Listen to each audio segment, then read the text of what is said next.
Yeah, JaCoby, we've been asking some, just talking with Jabril, a lot of young guys making an impact on Saturday.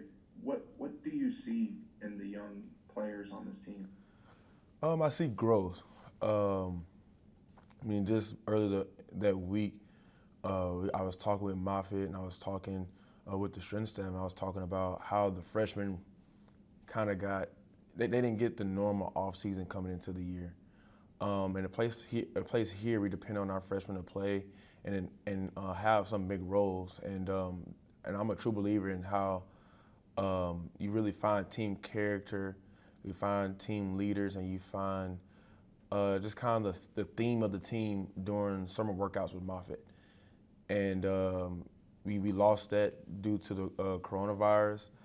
And you kind of also, with losing those kind of first couple of games for those freshmen to kind of see the speed and adjust to the speed, you lost that and we just jumped into the SEC play.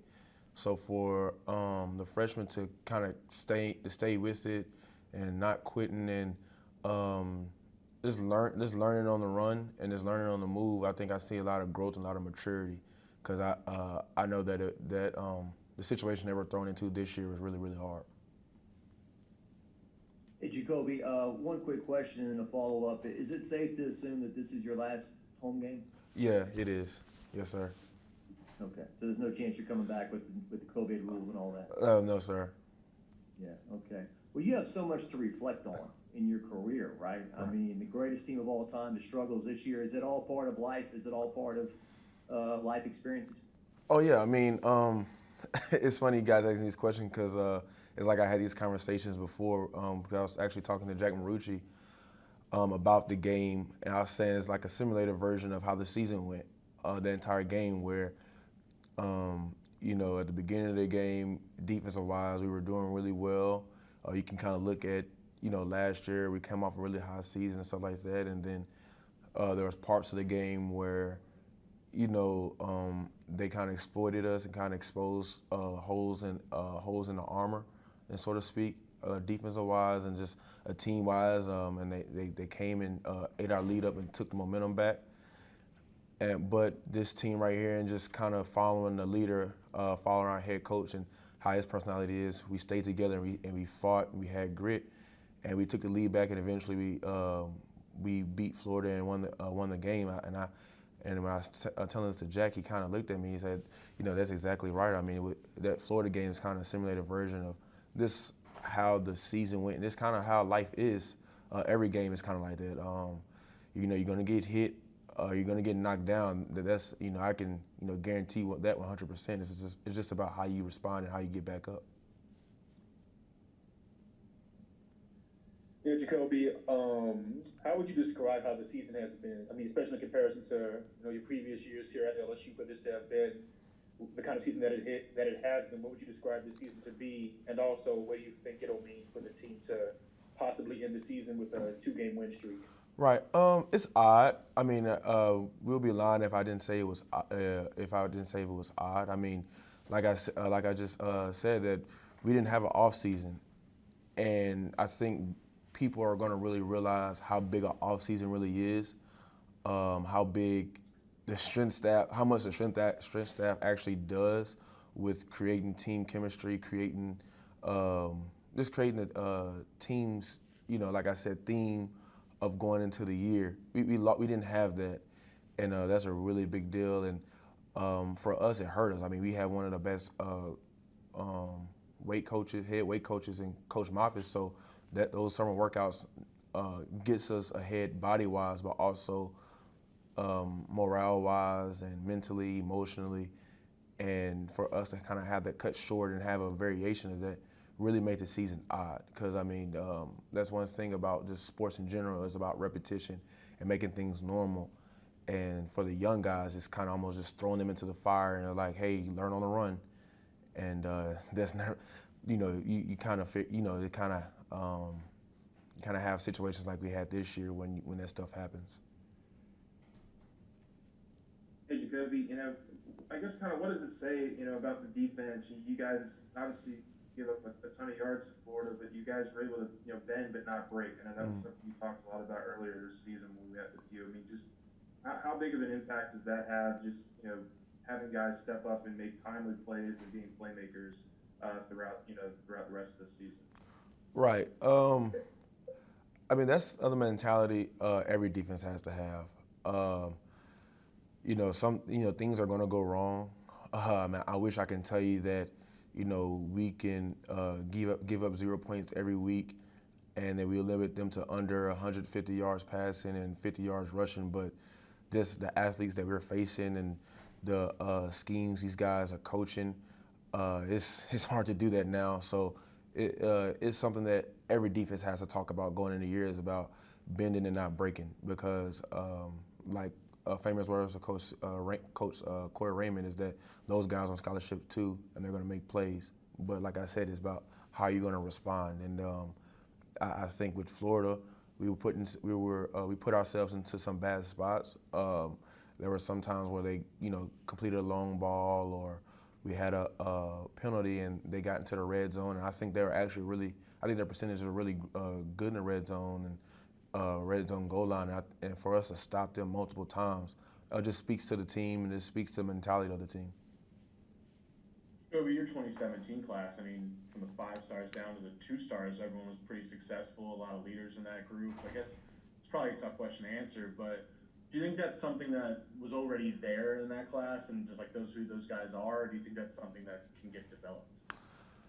I think it goes both ways. I think it works both ways in a sense, because, I mean, although you have those guys that come in with those leadership qualities, it still takes, like I said, it takes people. It takes, like people say, it takes a village to raise a child. It takes people to mold that person into a leader.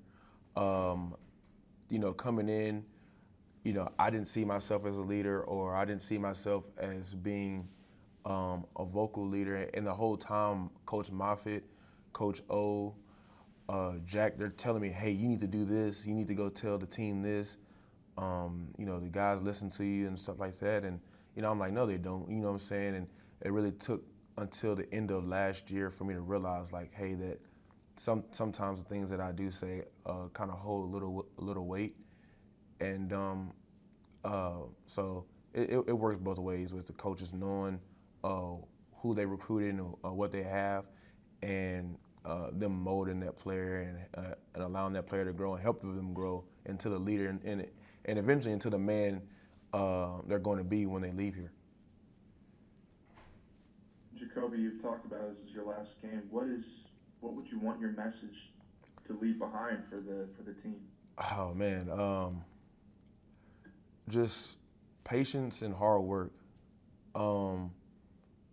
Coming here, as a high recruit and not playing and changing positions and not having success early really tested my patience. And like, that's something I always talk about. I think that's a struggle of mine, and it forced me to be patient, and it forced me to keep my head down and put in the work.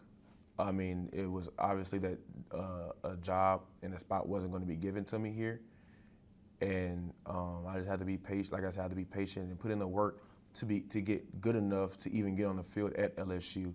And then when I got that opportunity, I made something of it, and I just didn't look back. JaCoby, Elirix, there's a saying some people have, he's got some dog in him, to describe somebody who's got some swagger and some, as a true freshman, the plays he's made and everything. What is the future for this guy at LSU? Man, the sky's the limit. That's what that's the type of guys that LSU attracts, is somebody like Elirix. And he's one of those guys where, the coaches and the assistant coaching staff, they see the potential in Elias, and they're going to mold him, and they're going to and allow him to grow and help him grow into the player that he can be, to the best player he can be until it's time for him to leave. But for him to come in and doing the things that he's doing is really impressive, and that's why he's playing as a true freshman, because he's making those plays. JaCoby, I know y'all seen it this season to some degree. What is the challenge in terms of Ole Miss's offense at the tempo they like to play at? I mean, the challenge is just you always have to look at going into a game as their weapons. You know, who does the quarterback like to throw to? Who's their most electric guys? And you know, like you said, the added bonus is the tempo. You know, the best. You know, as a defense, you want to be able to every snap, you want to be able to line up, see where everybody's at, make your checks, make your calls. But when the offense moves so fast, it takes away that time. It works into their advantage. But that's something that we're going to practice this entire week, so we can go into the you know, we can go into the game Saturday prepared and you know, hopefully put a good defensive showing Saturday. And JaCoby, I wanted to ask you about McLaughlin. I heard a few people say, "Where has this guy been all year?" But what can you tell me about him? Just observing him in practice, what kind of future does he have? He has a high ceiling too, and the White's one of those guys, like I said, that it's hard coming in as a true freshman and just coming and just being thrown to the fire and we're like, hey, you got to learn on the run.